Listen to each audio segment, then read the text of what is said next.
Twin Shadows, self-titled Twin Shadow. It is 10 songs, 31 minutes long. And this is a very interesting album. Because going into Audioface this year a lot, we've had a lot of indie that we reviewed last year that we enjoyed a lot. It was fantastic. We have a lot of women killing it in indie this year as well. We had a lot.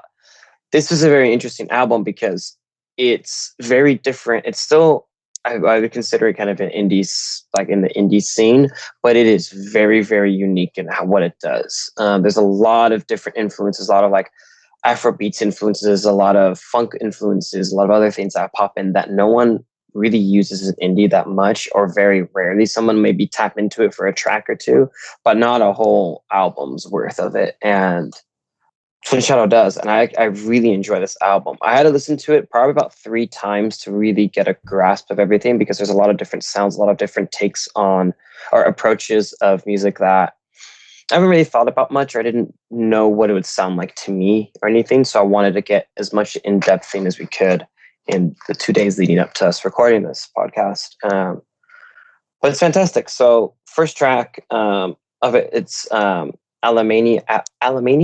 Yes. I think I'm saying that right, because yes. Sean can't read words.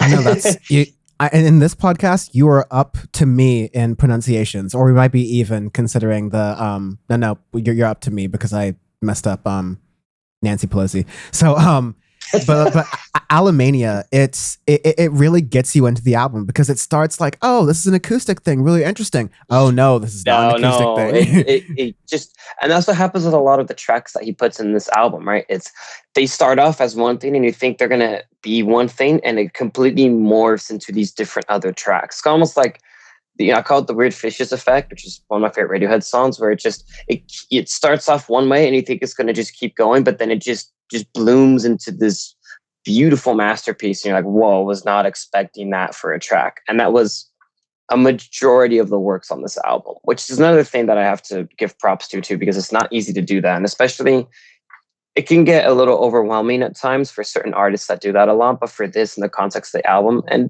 granted, because it was about half an hour long, a little over half an hour, it works for a lot of the tracks that does that. But anyway, so yeah, Alamania at the end, it like turns into this funk beat, almost like rockish song towards the end a little bit too. So it just morphs into that. After that, you have Sugarcane, which I like this track a lot. It's fun. It's like fast paced, upbeat. It has a lot of like almost Latin influences and stuff too within there. Kind of the guitar work reminds me a little bit of Santana and some other stuff that I've heard throughout my life. And it's a really cool spin on some different indie songs and ideas that I've heard throughout the year. Yeah. After that, you have... I was going to say the Santana-y sort of like vibe goes into Johnny and Johnny. Those are spelled differently. So like the Johnny is spelled differently than the Johnny.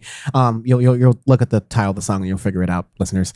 But it almost has like a surf rock kind of sound that I think goes really nicely with Sugarcane right before it.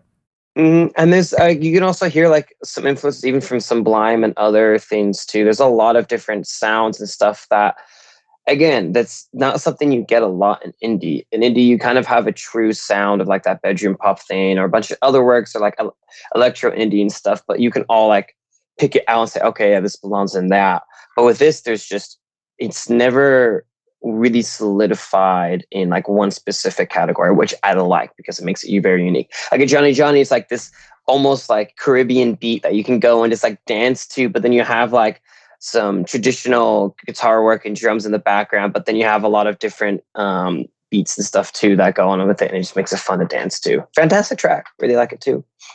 Yeah, the variety really doesn't stop with like, but like it's unlike, so we just reviewed the IDK album more recently, You See It For Yourself, and we talked about kind of like an IDK thing where he tries to do a lot of really nice experimental things that work really well, but the downside is that sometimes when you put those together in an album, they clash too much because you're going from one different thing to the other. To contrast that with Twin Shadow and how he's constructed his 5th album here, this you get songs that are like 1 or 2 or 3 that kind of fit a motif that can kind of go together, that then blend into the album's broader crescendo moment. So Get Closer, Is There Any Love, then kind of continue into slowly getting into a more of a funk kind of thing out of Johnny and Johnny. kind of like the how Alemania kind of eventually kind of grows into. So I guess that could be like kind of the grounding nature of this album. It's sort of indie, neo funk, neo pop soul, but not less neo pop. It's not really trap influence, but like neo soul for sure. But definitely still a lot of indie influences. Really nice. Yeah. Is there any love? I really enjoy that track. It might be my favorite on this album because I heard this a little bit before too on like my indie channels and stuff where I was like, whoa, this is different. It has like a really nice like 1-2 step within the drums and it gets you sucked into it, and then you have a lot of different kind of odds and end sounds kind of throughout. You have this really fun guitar part in the middle. It's just all heavily modified with it, but it's just really good track. Right after that, Gated Windows is my favorite. It's a very good one too. It's such a perfect song. Like 3 minutes, 20 seconds, just a nice sort of bassy, deeper sort of soul thing to it. I love that bass line a lot. So I remember I first heard it at the intro. I was like, man, that bass line goes hard. I wish he did a little bit different on the vocals of it because I wanted a little bit more explored with the bass, maybe a little bit heavier or something. But within the context, it works for it. Yeah, love both of those songs. And then, yeah, it just kind of keeps going with like Modern Man and Lone Star. Modern Man, you get a little bit of like a slower thing going on, which is good because like you don't want the album to continue even if like a good streak for like at its constant thing. And then Modern Man leads into a slightly more up-paced Lone Star that is still kind of reflective and thoughtful, and you get a little bit of those like acoustic flares here and there, but it's very far away from an acoustic sounding song. Not a good or bad thing as a judgment, just acoustic as a quality of it. But it manages to incorporate some of like the surf rock nature, the kind of floaty sense that you got in the beginning of the album with this really nice sort of like acoustic strum thing to it. And you get some like little like trumpet flares in the background too. It's really nice construction. Yeah. The last two tracks you have Brown Sugar and I Want to Be Here, in parentheses, Shotgun. But they're both, I think there's a good ending track. I wanted that I Want to Be Here to kind of wrap it up maybe a little bit more, maybe add another track to it or maybe switch them or something, because I felt like it was a little leaving you wanting a little bit more, which isn't necessarily a bad thing. But that might be my one nitpicky part of the album is I wish it ended a little bit more of like a crisp tone, but it's personal preference. But Brown Sugar, I Want to Be Here, both very good tracks. They have more of that like I would say Latin influence on the drums and everything. And it's overall I really enjoy this album. Kind of pleasantly surprised with it. So I heard a little bit before going into this, but I didn't know like the whole context of the album, what everything would sound like. But yeah, fantastic work, especially in a genre that we have been consistently getting very, very good albums from, very good projects from the past 2-3 years.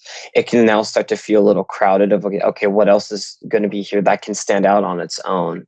And this is definitely a project where like there's nothing else that could really sound similar to this. So very good. Yeah, it's a project all on its own. Very good job. We love to see it on Audioface. Absolutely. Love it. Exactly. Arbitrary scale. It's going to be arbitrary scales because normal scales don't make sense and they're bullshit.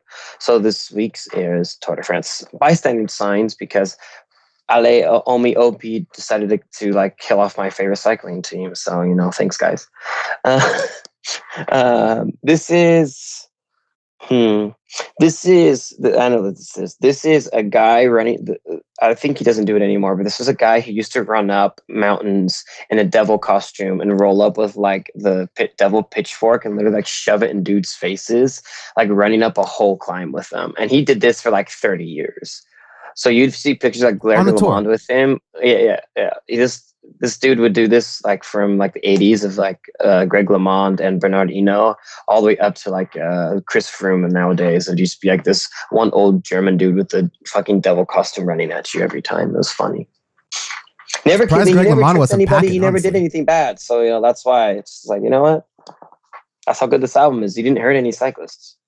Wow. That's good. This is going to be... when you're driving, they have one of those like bright new like LED signs at night.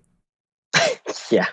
There's like LED billboards. Like, oh, we get more money out of it. We can change it every 15 seconds. It's like you don't have to get a guy on top. It's those random Priuses with like a giant slab of LEDs on top, right? Oh man, yeah. We all know that if you live anywhere in Southern California, you've seen several of those at least. NorCal especially too. Oh yeah. So yeah, absolutely terrible for Vision, but absolutely great album.